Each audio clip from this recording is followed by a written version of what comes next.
Hello, everybody, and welcome to the Trinity Centre for Literary and Cultural Translation.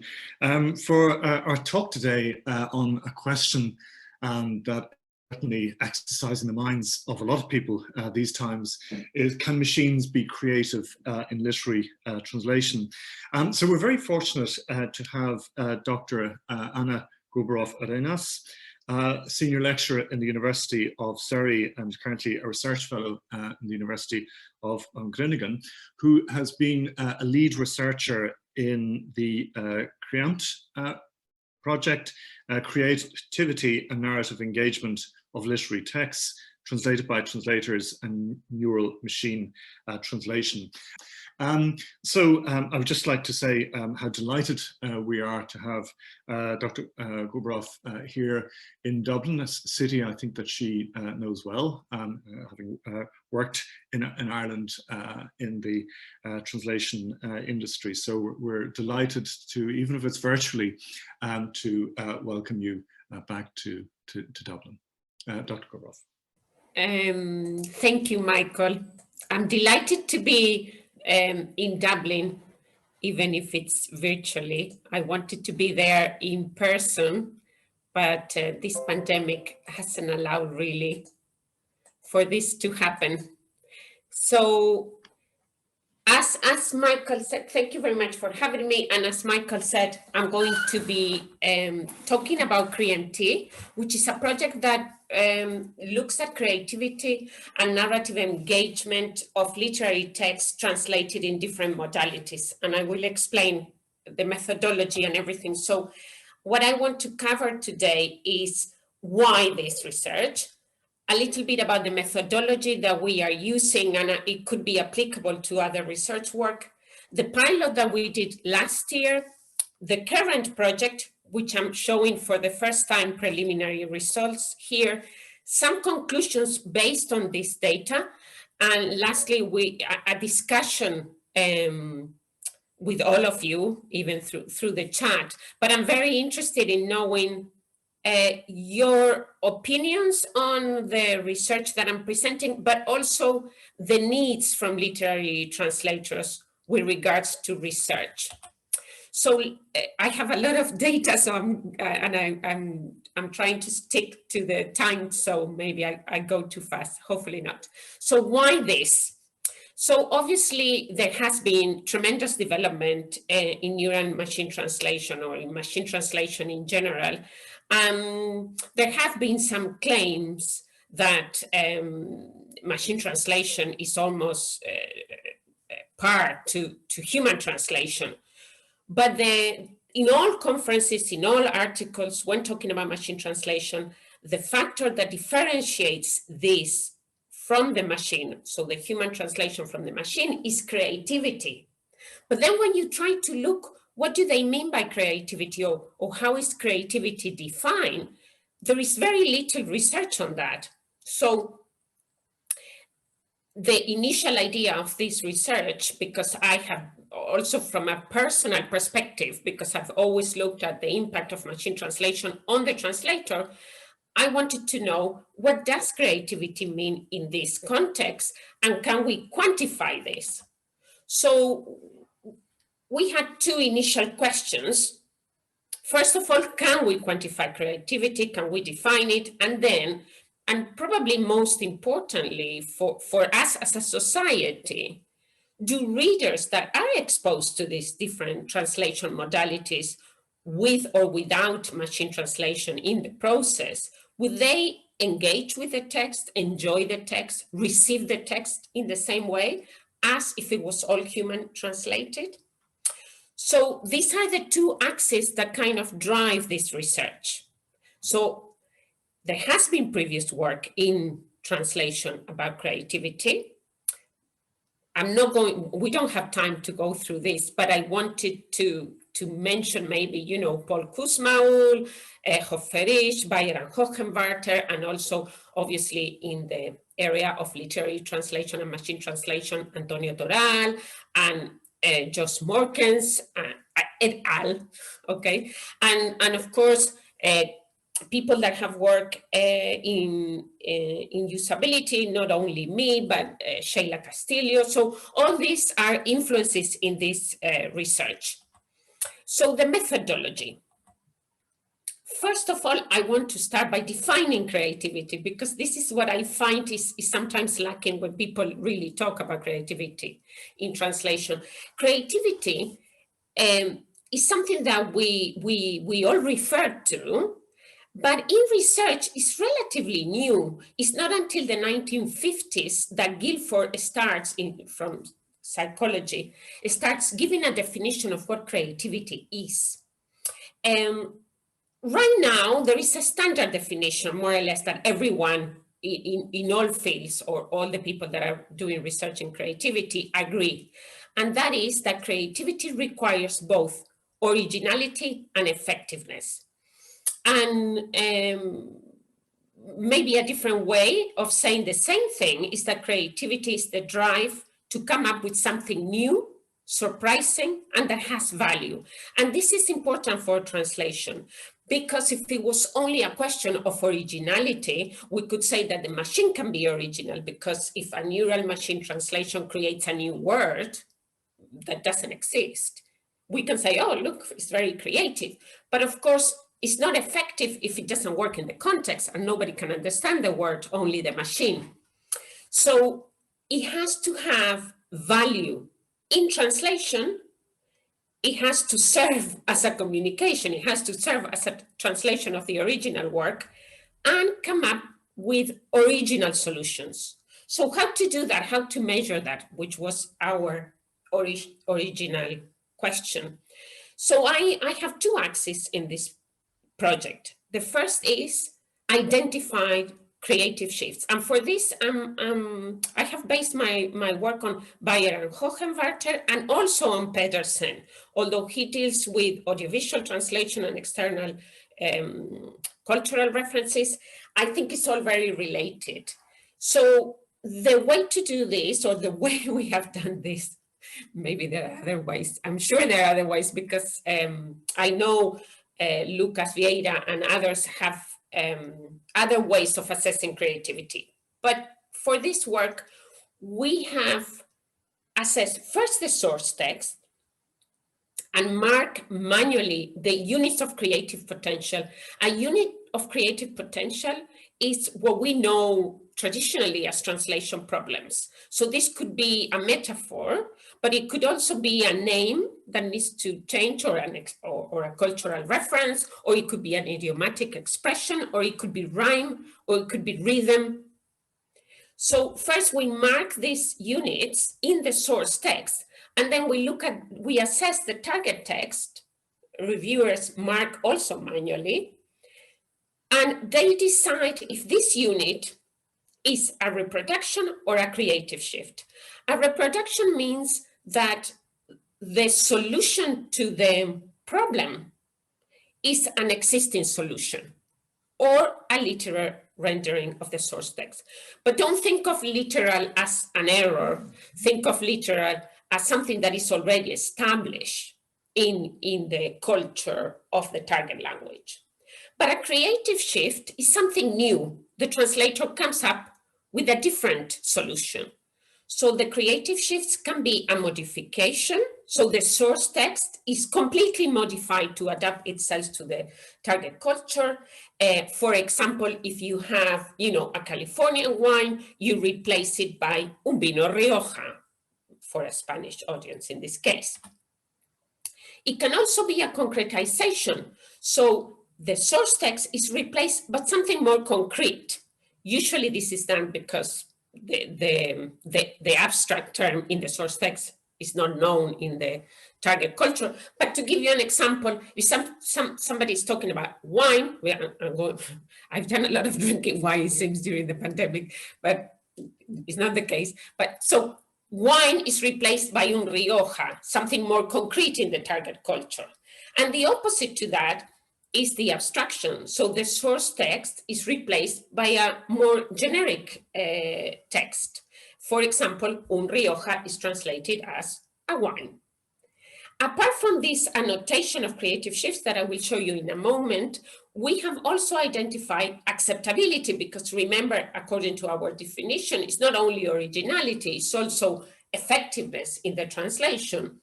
So acceptability is the errors. So we have used an existing template, MQM, TQM, a lot of you probably are familiar with this, to mark errors, but also kudos. Kudos are praises of the solutions given by the translators.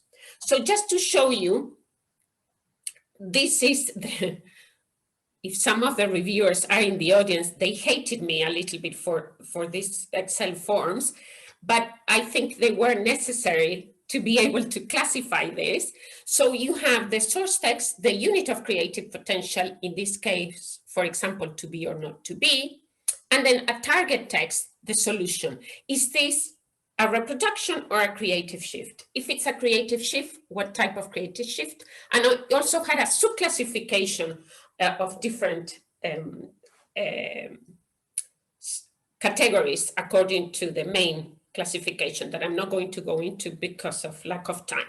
And this is the acceptability. So you have the source, you have the target, and then you can here mark the error category if it's style or accuracy or fluency, or kudos for a praise, in this case for the title in Catalan of to be or not to be. And also we have severity of errors, and this is important in the calculations that we will see later on. So we had minor, we had major, and critical errors. So this is the first axis. So this concentrates on the translation. The second axis concentrates on the reader. So for this, I borrowed from literary studies and also media, because they have tested several scales to test how engaged people are, say, for example, when they watch a series or when they read a book or watch a film. So for this, we designed a survey that had demographics and reading patterns, because of course people that read more maybe engage more, right? So we had reading patterns. Then comprehension questions, because this questionnaire was online. So we were afraid that people were not going to read the text and still answer, because we were paying a fee. And in fact, a lot of people did some of strange things. But if you didn't respond to a number of comprehension questions correctly, you had to exit, in a way, the survey. So then the narrative engagement scale is a 12-element or item scale, where the readers have to, is divided in these sections: narrative understanding, attentional focus, narrative presence. But what the reader does in a scale is, say, for example, when I was reading the story and the character had a problem, I felt sad, for example. And then you rate, were you sad or not sad at all? When I was reading the story, I forgot what I had to do after for the day. So, you know, narrative presence, 1 to 7, etc. So this type of items where you are not asked directly for the text, but more about the story. Then we had some questions about enjoyment that I borrowed from literary studies. And so, did you enjoy the story? Would you recommend it to a friend? Do you think it's an example of high literature? And then I created my own, because maybe there is a lot of people here in academia, maybe you can tell me, but I did not find any existing scales on translation reception. So I created one that had several elements. Did you find the story easy to read? Did you realize it was a translation? Would you like to read a story with the same author and same translator, etc.? How would you rate the translation? So we did a pilot. And in the pilot, we took a story from this book that was called Murder in the Mall, 2,000 words. It's a story that is kind of dramatic and very action-driven. And this is important for us translators, right? why this story? First of all, because Mangen and Quicken, or Kauken, I don't know how to pronounce that, had done research on engagement. So that was good for us because we knew the story worked to measure engagement, to compare online reading with offline reading. So we thought, well, this could work to compare different translation modalities. So the important thing here is that the text was also not very complicated stylistically. So there were less units of creative potential in this story than in the current story that we are working now. But we thought this is good because we know machine translation is not that good, so we don't want to challenge it with something very difficult. So let's start with something that is more, where the action is maybe more important than the words. And we translated in 3 modalities. So translation, human completely, post-edited, and raw. And we use an engine that was adapted to this with literary texts. So it's not a public engine, it's an engine that was created here at RUG by Antonio Toral, and you can ask him questions about the engine if you like. So the experimental setup for the pilot was 2 translators, 1 reviewer, 1 annotator, and we use a tool. Oh, I didn't put the reference there. Anyway, a pet tool. So in a way, I want to say that the translation in these projects is not entirely the real thing. So all is experimental. I don't know if we can compare number of errors, etc., with the real translation that happens without a researcher in the middle, right? But I think it's quite solid for the methodology we are using. And for the reading experiment, we, from all the participants that we got, 88 were valid responses in 3 translation modalities as well that were randomly assigned. We used Qualtrics to distribute the survey. So one thing that I want to explain really quickly, but really important, and I think really effective, is that we didn't want readers to select, say, for example, the post-edited or the human because they liked the translator better. So we wanted to get rid of the translator effect, not the translation modality. So to that effect, we did a cross-translation. So translator 1 translated the first part without any proposal, and the second part, she post-edited the text. And translator 2 did the reverse, post-edited the first part and translated the second part.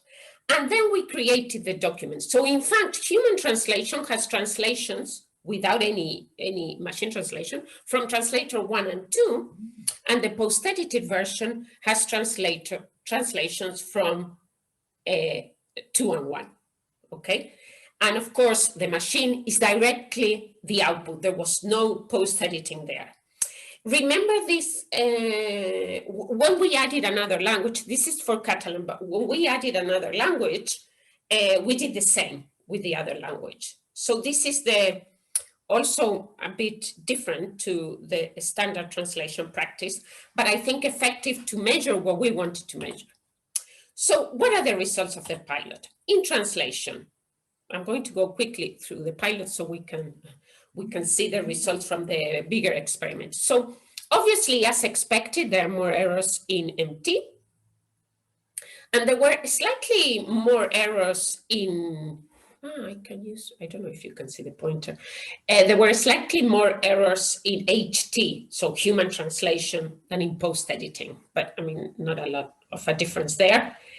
But when it came to creative shifts, the machine did have some creative shifts, so 10, but the human translation had more than the post-edited, okay?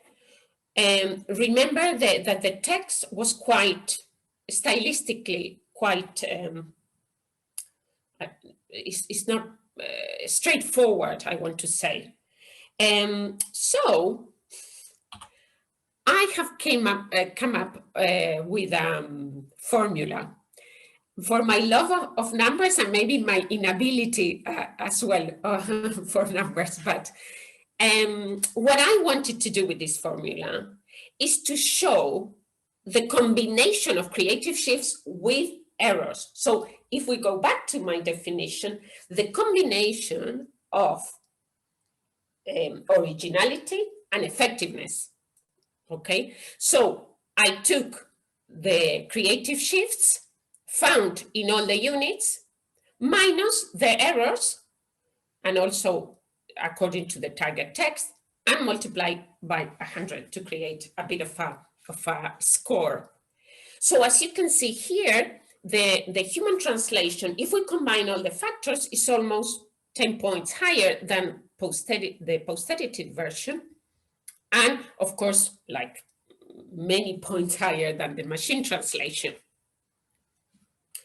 But what I want to say this, because I think we got feedback from the translators, and as usual, it's a delight to talk to translators and reviewers because they say very insightful things, and I think this reflects quite a lot our research, that translators feel, and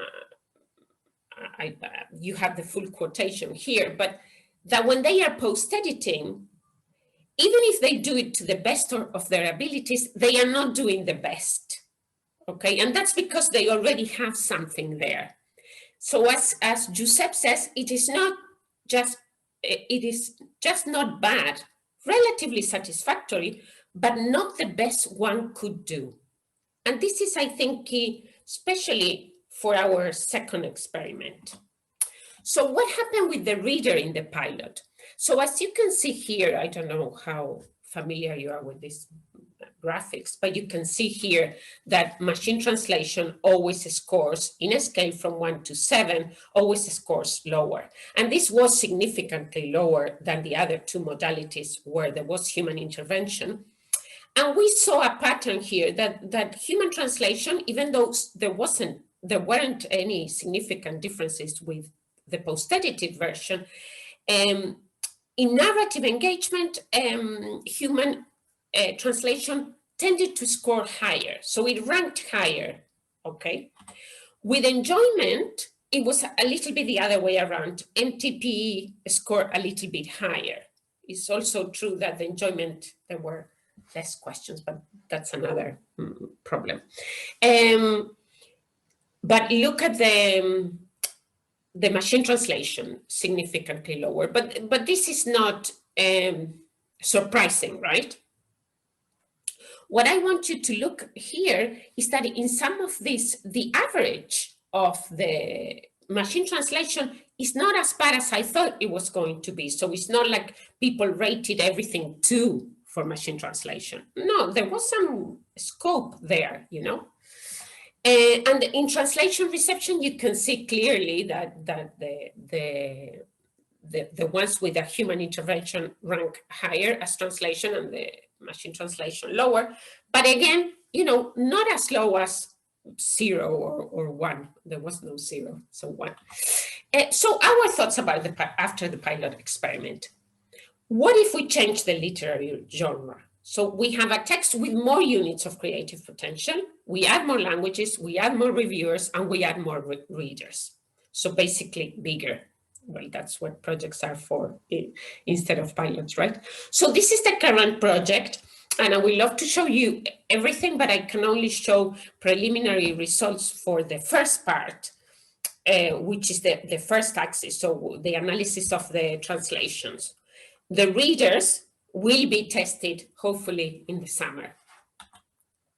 So this time we took a story by Kurt Vonnegut that was initially published in 1962 that is called To Be or Not to Be. As you can see, even the title is complicated for a translator. And we also translated it in 3 modalities. And again, Antonio Toral created a neural MT adapted from literary text in English Catalan and English Dutch. So it's not public engines. Maybe I should mention here that when we tested the engines, we compare the DeepL result, for example, of the Dutch with this engine, and the results were better with this, not a lot better, but better than DeepL. Just to give you an idea, we didn't do a full human evaluation, but we wanted to know if it was better than DeepL, you know, to use it for translation. So the experimental setup, we had 2 annotators to annotate the English, and 4 literary translations, so 2 for Catalan and 2 for Dutch. And then we had 5 reviewers, 3 for Catalan and 2 for Dutch. And we also interview all of them, which is probably the more interesting for me. Well, everything is kind of fun, but talking to experts is always a good thing. Here, the reading experiment, we will have more readers, and we will also try and interview some of those readers. So let me show you the results from the first project. So the translation. A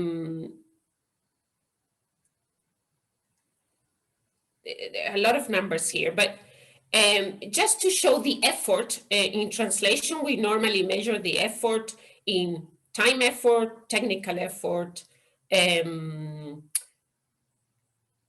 pauses as a sign of cognitive effort, and I have added here annotations, which is the amount of times that the translator visited a paragraph. So they were translated in this tool, but it was segmented in paragraphs. So as you can see here, there is a huge difference between the Catalan and the Dutch in terms of time and keystrokes and everything.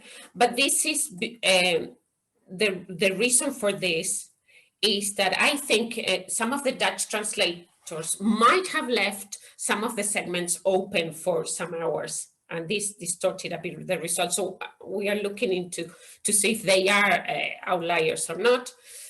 But you can also see that the human translation seems to have higher values than the post-editing. But if you look at the Catalan, these higher values, apart from the keystrokes, are not huge, if you know what I mean. But in the Dutch, they are. And this, again, might be because of the segments that were left open. And the annotations, as you can see here, the Catalans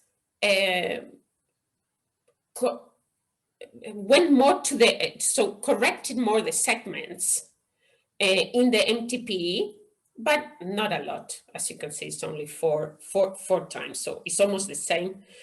But the Dutch corrected more the human translation, so they enter more in the paragraph than the post-edited version. And this is interesting when we see the other results. For some reason, this stopped working. Okay, so we see the same figures that I have just explained, but we also asked the translators about their perceived effort, and they thought their effort was higher in MTPE, even though the indicators don't show us that. They felt it was more cognitively demanding, more time demanding, and they prefer translating from scratch. We also look at the changes made to the MT output. And we use this measurement called HTER. So basically it measures number of insertion, deletions, shifts, and substitutions between a reference, in our case, the machine translation, and a hypothesis, in our case. We use the human as to see the differences, and the post-edited version. And as you can see here, the Catalans were, so the closer the value is to 0, the higher the resemblance to the reference, in this case, the machine translation. So if you don't make any change in the machine translation, TER or HTER will be 0. If you make any changes, then it starts going up. If you make a lot of changes, then it will be 100 and many. So you can see that the Catalan here was made more changes, was more different than the MT reference, than the Dutch, especially the post-edited Dutch. Okay, so the review. Here we see the number of errors according to the template that I showed to you. And as you can see here, there are several things that are quite striking. First of all is the difference in errors between HT and MTP, even though they were the same translators working on this. And of course, MT has a lot more errors, but this is in a way to be expected. But as the text got a bit more complicated, so it had more units of creative potential, MT also had more errors. So you see, this is the difference between the different modalities. And in this case, it's not only style, it's accuracy and it's fluency. And these are the average number of kudos. Obviously, the human translation had more kudos. The Dutch had more kudos than the Catalan. Maybe, of course, this has to do with the reviewers, preferences from reviewers and the way you mark.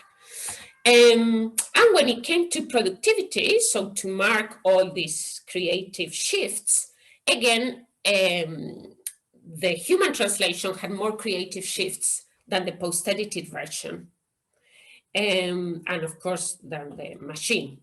So also there was something interesting is that in Catalan, there is a higher number of modifications. But in Dutch, there is a higher number of abstractions than more than in Catalan. And I thought this is probably related to the fact that Dutch and English are closer languages and cultures, in inverted commas, than Catalan and English. But I mean, I need to look into this, So in my score, my formula, I have modified to add the kudos. So from all the errors, then the kudos act as a positive part. And I have used the source text also, because I think it makes more sense to use the same source text. So again, here, you can see that human translation is 10 points higher than MTP, more or less as before, and 51 points higher than MTE, more or less as before. The difference, obviously the score is different because there are more units here. And in Dutch, it's even more striking, the difference between human translation and the MT post-editing. But we saw in the changes in the HTER figure that translators had made less changes to the MT reference. And this shows in the number of creative scores and also in the number of errors. So it was expected, or we were expecting MT to have more errors and less kudos and all that. But we were a bit surprised with the results from the MTP version, especially because they were the same translators working on the two modalities. So we interviewed them, and with the translators found the text challenging, but not excessively difficult. They perceived this effort, but they insisted, and of course I believe them, that they tried to give this raw output, their post-editing, the same feel as their own translation. But this is not what the reviewers saw. We are going to see this in a minute. So the post-editing, they felt, and we are seeing this in the results, so it matches what they said, that it constrained their ideas, because they said it's a different process. I'm not creating something new, I'm correcting something wrong. And this kind of primes me to, it's almost like you are wearing a jacket and you cannot free from it. They thought, or they said, and we don't know this yet because I haven't run this part of the experiment, that the readers will not notice a difference in the translations between the two modalities. So they thought their translation was indistinguishable if it was done post-edited or human. Not what the reviewers said. And they thought the quality of the MT engine was irregular. At times they thought, that was a good option, but in general, huge errors, lack of coherence, style, and context. Not surprising here. They even say that a Dutch person, because their English is so good, that a Dutch person might even prefer to read the English than the MT version, okay? When we talk with the reviewers, they all said we prefer text C. They didn't know how they were translated, but C was the human translation, and they all say, no, definitely the best one. Then text A, and then text B. And they all thought text B was machine translated, or it had some machine translation. For text A, so the reviewers did not realize that the same translators had worked on the two texts. So they thought that text A was maybe done by somebody that was not especially in literary translation, or somebody that was a student. And they praised text C for their solutions, their creativity, especially the Catalan version. You know, they were saying, wow, this is a great solution. So this is interesting to the point that the output constraint the same translators. Some reviewers thought that the MT version was slightly post-editing because they saw things that were nice. Overall, they thought it was very poor, but sometimes they said, oh, maybe it was better than what I have seen in public engines, but sometimes they said, well, what I expected. Obviously, no eye for context nor style. And they mentioned that the impact on the readers will depend on the type of reader. And I think this is another interesting point, is that there are many types of readers. So they said some readers might not notice that, they all will notice the difference with B, the machine translation. But they said maybe not all of them will notice a difference, or you know, they will be differently engaged with text A and C. But a good reader will.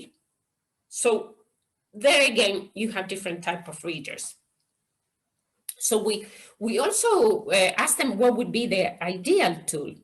And they said that the ideal tool, it will be one that the translator, for literary translation, okay? That the translator is in full control of the production, of the options. So for less creative parts, okay, you know, maybe it's useful. So do not give me the preset proposal. Maybe when I want, give me some options and I choose from those options. Maybe give me, you know, a database of similar expressions in my target language so I can choose from. They also mentioned that they would like the engine to learn from initial corrections or the tool. It doesn't have to be an engine, but the tool. And more consistency across the translations, depending on the context, maybe assistance with numbers or omissions to alert the translation that there is an omission, warning about issues in translation, and also information of the source text. So mark things in the source text that I need to be aware of, or maybe show me definitions and help me out with the source text. So something more focused on the translator rather than the translation. So conclusions. I'm going really fast here, maybe too fast. HT shows higher levels of creativity. But the important thing here is that the higher the creativity in the source text, so measure with these units of creative potential, the gap between HT and MTPE is larger. Obviously, MT shows always the lowest indexes, but that is not surprising. So the highest creativity scores are the ones where professionals intervene, obviously, but it constrains the translator creativity. And translators have been saying this. I'm not saying this is anything new either, but maybe here we can see it with numbers and with the actual product. Even if they try to fix this, And even without knowing that the quality is different, because the translators thought that the quality was good in both their parts. And also the current technology focuses on producing a translation rather than, or maybe it should focus on helping the translator achieve the optimal translation.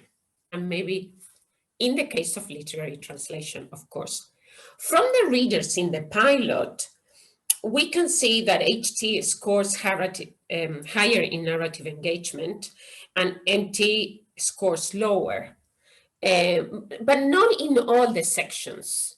So we were wondering if MT, is there a role for MT, raw MT in some translation for certain genres, for readers? I leave it out there. So, I managed to finish with enough time to answer two questions. So I want to thank all the translators, the reviewers, and the readers, and to all of you for listening. And I'm very interested in your opinion. So if we don't have time today, we can, you can send me an email to me or to Antonio. We are the two people working in this project, and we'll be glad to answer, listen. So I can stop sharing now so I can see people. That's great, Anna. Was that too fast? Let me see. No. And you covered a considerable amount of ground in a very short period of time. You probably won't be surprised to know that we have a lot of questions. Now, some of the questions have been sort of answered by other participants, but if I could take a question from Silvina Katz, and she said, I'm interested in selection of the units of creative potential process. Who makes the selection and how subjective is it? Yeah, so what I did for the pilot, I did it. Not very good, right? But I was trying, that this is what pilots are for. So I wanted to see. But then for the project, I created instructions. So the unit of creative potential is defined as a problem for translators. And then I gave a list of these problems. So metaphors, comparison, idiomatic expressions, syntactical complexity, rhythm, rhyme, proper names, cultural references. So like the lists that you saw for acceptability, but with what a unit of creative potential was. And then I was lucky enough to have Gerrit Beyer-Hogenwarter, so the woman that had defined what a unit of creative potential was, to be one of the annotators. So I had Gerrit annotating, so I thought she would know because she invented this. And a Dutch translator annotated the text separately. They didn't talk to each other. And then I put the two, so I did a summative units of creative potential. So I put both together. So the 185 units are units that they had in common and also units that they selected separately. Okay, that's great. There's a question here from Émilie Josselin-Leray. Hi, Anna, when you mentioned there were human errors, who decided they were errors? Who assessed the translations, or did I misunderstand? So I think just put yeah, I went so quickly that probably I didn't explain myself correctly. So I had 3 reviewers. They were literary translators for Catalan and 2 reviewers for Dutch. So these are also literary translators, and they all, most of the team of translators and reviewers that I hope are in, some of them might be in the audience even, they all have a long-term experience in literary translation, and they all have over 15 books translated, and they are all experienced translators of the literary genre. So I created an average rather than a summative because I had 3 and 2. So what you saw in the numbers are the errors annotated by 3 reviewers, the average of that, and the average of the 2 Dutch. Yeah. From Derek Moore, he says, I'm curious how the languages that you're working with chosen. And secondly, are there any plans to expand the study to other language pairs and combinations? And he just wants to thank you for the fascinating talk. So the question there about how the language is chosen, and then are you going to work with other language pairs? So there are the obvious choices that Antonio and I speak Catalan, and we are both in the Netherlands at the moment. So this makes it easier in a way. But I think Catalan was an interest of Antonio, and maybe he can answer that as well, because it's considered a minority language, so it doesn't have all the repercussion of as Spanish, say, for example. And when I contacted Antonio, because I was interested in the work he was doing in literary translation, he had this train engine in Catalan. I speak Catalan and I have my home in Barcelona, so it was the perfect match. And then we added Dutch because we are in the Netherlands.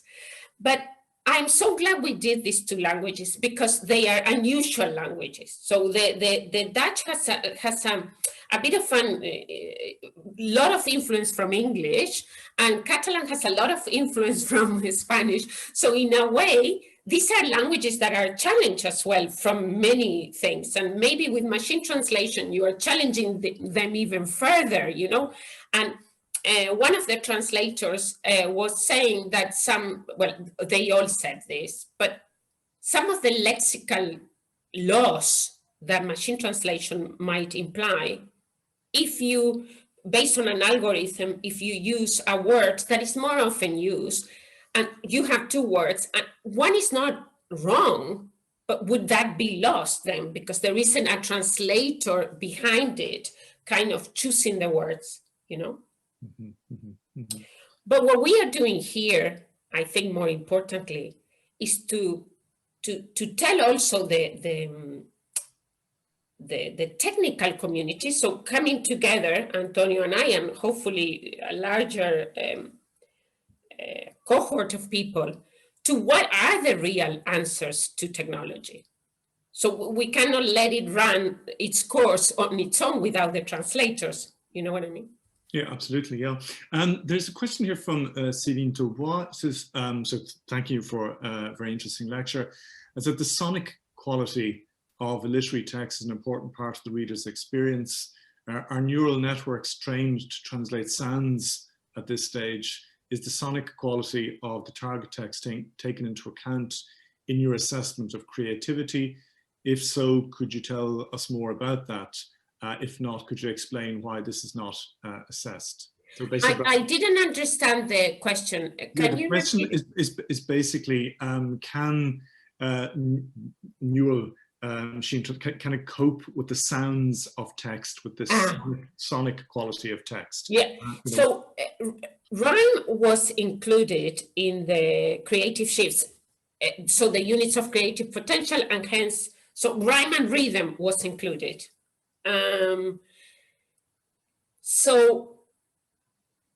To my knowledge, the neural, again, maybe Antonio can explain this better, but the neural systems will mimic whatever they have been trained on, you know?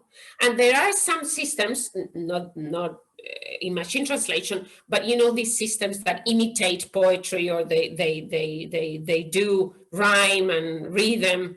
But of course, it will never be the level that a translator will have. So yes, we consider rhythm and rhyme because there was a song in the story. So the translators had to play a little bit with metric and rhyme. It wasn't a very sophisticated song. In fact, the song was supposed to be a bad song in the story, which is a great story. If you want to read it, it's online. But yes, it's a very important factor. And I would say I would like to do a study but of course I need money. Somebody asked about other languages. We need grants and money to do all the languages, but hey, this is all open source. So if somebody else wants to do another language, we are more than open to share all the methodology. You know, to see if the reader using an eye tracker or something a bit more sophisticated, to see what they focus on when they read, and then ask them, you know, why were you looking at this word? Is it because of the sound? Is it because this word reminds you of your childhood? I don't know, I'm making this up right now. But this I would be very interested. So great question. Yeah, there's a question here from Barbara Spicer, but I think we maybe addressed in the lecture. Were the reviewers actual editors with experience of text in translation? So all of these people, well... Yeah, very, very good translators and very good reviewers, I thought. Right. Well, I thought, no, I saw because of their CV and their experience. Yeah, there's a question from Werner Richter. He is really a question about the role of machine translation. So, do you mean in certain fields of literature, and would you care to speculate what those might be? I'm not going to say what I said. Even with the translators, the experts were saying, they were saying, well, maybe, you know, and they said this, not me. They said, well, you know, maybe with these books that are bestsellers, and they said, oh, I don't have anything against bestsellers, but the books that are not very elaborate, where the style is not the main thing, where, you know, it's quite straightforward and they repeat 20 times the same cliches, then there is an equivalent cliche in already translations done in the past. The problem is that literature, the good literature, is based on new creations as well. So when you have a creative thing in the writer, the translators, and they all said this, they try to emulate this creativity, and that's when you have the problem. So what genres? I think, and I know it's not very democratic to talk about high literature and low literature, because in the end, yeah, what does that mean? But books that are less elaborate in a style, in less units of creative potential, you know, using my language. I think it will be easier for a machine translation system. Maybe not today, straight today, but I mean, machine translation, and this is something that Antonio always says, and he's right, it's not a static field, you know, it's not, oh, we have the new NMT paradigm and that's the end. No, they come up with new things every month. It's a very dynamic field. So this keeps improving. But as we can see, not that much. Yeah, there's a question here from Kadir Yigit. Thank you so much for this lecture. Can I ask you where were you able to define literariness for the engine, and how? That's a good question. Questions exercise the minds of many literary critics over the decade. Yeah. And there is, I don't know if there is a colleague here that looks at this, Andreas, he looks at this literalness concept. And I didn't really look at that. So I define it, I looked more to foregrounding theory and more to, you know, units of creative potential as a definition of literary. But I haven't looked at that, but that's an interesting question. Yeah, I need to talk to Andreas and maybe come up with something. But it's a difficult concept to define based on my talks with Andreas. There's a question here from Mehmet Shaheen. So thank you again for the talk. How about the target units that digress from the source text for the sake of creativity? How were those rated? It depended on the type of digression. Let me put you an example. I don't know if this answers your question, but the characters in the short story had names that meant something in English or sounded like something. And there were puns with the names. So there was one character that was called Leora Duncan, and then one of the characters makes a joke and says, "Oh, you Duncan, you dunk people," right? So the translators tried to preserve this pun, and one of the translators changed the surname Duncan to Pelham, because in Catalan, Pelà has the same meaning as dunk. So she preserved the English, but with a Catalan pronunciation, it sounds like Pelà, Pelham, right? So everybody thought, all the reviewers thought this was a fantastic solution to the problem. So this is a modification because you completely change the unit of creative potential, in this case, proper names, and you modify it completely to the source. So it's a complete digression. The Dutch did not change the names, for example. I don't know if that answers your question. So it depends on what kind of digression. It can be a total modification, or it could be an abstraction or a concretization. Great. There's we're kind of running out of time, but there's just one question here that came in from Yanis Lee. Can this model be used in more specific genres such as religious texts? So do you think that? Yeah, I mean, it will be interesting if you do religion or religious text, you know, that the engine, if you train an engine more specifically with religious text, because there has been so many translations of, say, for example, the Bible, then I think probably the options would be better. So it would be nice to try it. Why religious texts? Because they have more of a creative, there was one of the creative shifts that I invented a little bit. So from a modification could be historical. For example, you change to adapt to the present times, which would presumably happen a lot in religious texts. So in the text that we were doing, for example, they talk about X-rays to pregnant women, which we don't do anymore. So people do echography. So that was a modification, historical, because you don't do it anymore, you know.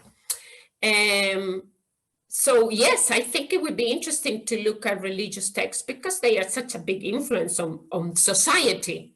So this is the other thing that I don't have time to show you because I haven't done it yet.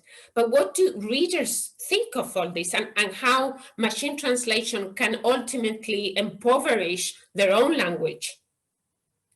You know? So I think if religious is part of society, it's worthwhile looking at this with machine translation. Yeah, obviously, it's part of the kind of that broader question about the kind of sociocultural, sociopolitical impact of different translation modalities. Absolutely. For me, my interest, apart from my personal interest on literature, is to change the way the systems are built, so they are built with the human in the loop. You know, I know that's, Antonio says that's an old-fashioned word, but the human, you know, the translator, that we have a voice, and I think we should help and work together, you know. This is my societal impact on also the engineering community. Absolutely. Well, unfortunately, Anna, we've run out of time. I mean, just looking at all the questions that are coming in here, I think we could probably go on for another hour. But I would love to. Yeah, but we can't. We'd love to hear you, but unfortunately, there are other constraints. So, you know, once again, on behalf of the Centre for Cultural and Literary Translation here in Trinity, we'd like to thank you, and on behalf of all the participants who've taken part in our webinar today, we just want to thank you for a fascinating and a stimulating talk. Thank you for having me. And if somebody has questions, they can send us emails as well. And I think this will be online as well. So absolutely, that's great. Thank you. Okay, Anna. Thank you, Michael. Thank you, James. Thank you, Ethna. Bye. Thank you, everyone. For all of you who are here today, I just want to thank you for coming along. We very much appreciate your presence. You can see we have a website, so you'll find details on all our upcoming events. For those of you who are particularly taken or impressed by the talks and the work that the Centre does, you can become a friend of the Centre, so that will allow you priority access to various events that we organise, and there are other associated advantages. And so once again, on behalf of everybody in Centre, thank you very much for coming along, and we look forward to seeing you again in the future. Thank you.